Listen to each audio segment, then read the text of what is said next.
रामकृष्ण हरी मित्रांनो, आजच्या व्हिडिओमध्ये आपण बोलावं कसं हे पाहणार आहोत.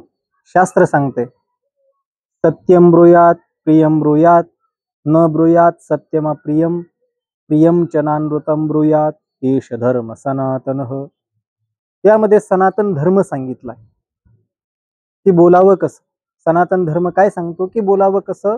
पहिला नियम सांगितला सत्यम ब्रूयात म्हणजे खरं बोलावं. दुसरा नियम सांगितला प्रियम ब्रूयात म्हणजे समोरच्याला प्रिय असेल ते बोलावं. तिसरा नियम सांगितला न ब्रूयात सत्यम अप्रियम, समोरच्याला अप्रिय असेल परंतु ते जरी सत्य असलं पण ते समोरच्याला अप्रिय असेल तर असंही बोलू नये. आणि चौथा नियम सांगितला प्रियमच नानृतम ब्रूयात म्हणजे समोरच्याला प्रिय आहे परंतु ते जर असत्य असेल तर ते सुद्धा बोलू नये.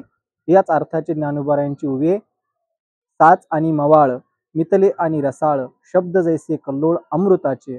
तुकोबारा सुद्धा सांगतात मुखी अमृताची वाणी देह देवाची कारणी.